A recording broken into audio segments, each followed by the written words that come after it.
Hi everybody, my name is Matthew Pose of Pose Acoustics, and in this video I'm going to talk a little bit about the room. It is coming together. I'm sure it sounds more echoey to you than it does to me right now. That's normal, part of how acoustics works. Our ears are smarter than a microphone. But I'd say about a third of the acoustic panels are physically installed in the room right now, and we're quickly moving towards getting this room completed.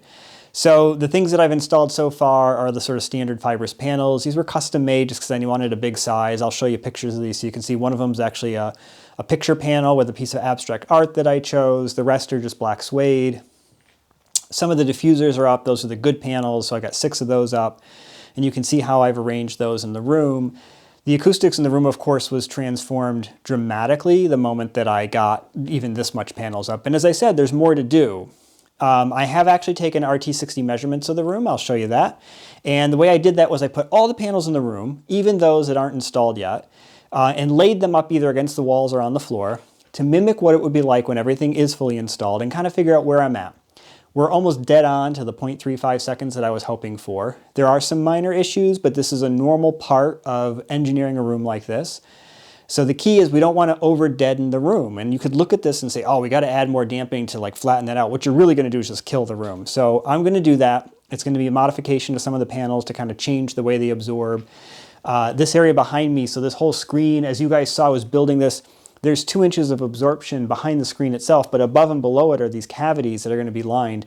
There's some big, thick, they're like foot tall foam wedges in there right now that are really for like anechoic chambers. And I use them for measuring rooms, but in this particular case, they're just sitting there to get them out of the way. They're not going to stay there. I actually have mineral wool that's going to go in there, and I'm going to do a special kind of pattern that's done in studios sometimes where you use them kind of in a linear fashion, so kind of upright, stacked next to each other, but with an air gap between them. And that actually improves their absorption given their thickness and everything, and reduces the chances of reflections. I'm going to play around with the idea of doing some diaphragmatic bass traps into some of those because these are each bays. So what I can do is I can take some of the sections and actually put massolated vinyl or something like that across the front. Might enhance low frequencies, might not.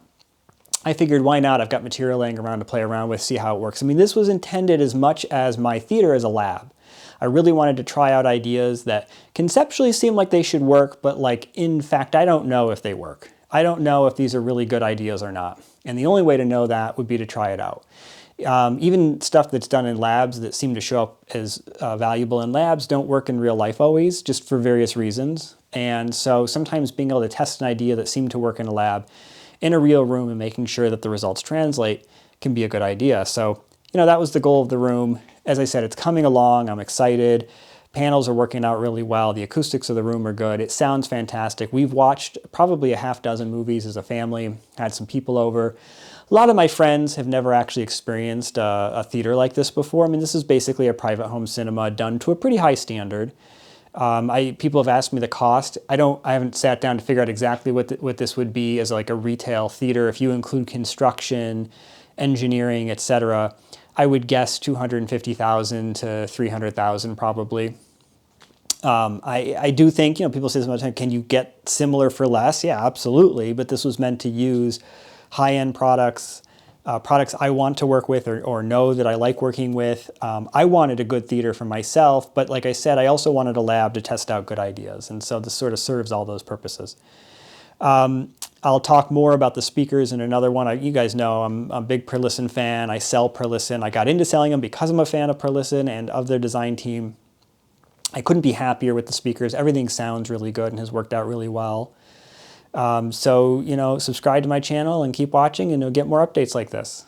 Thanks.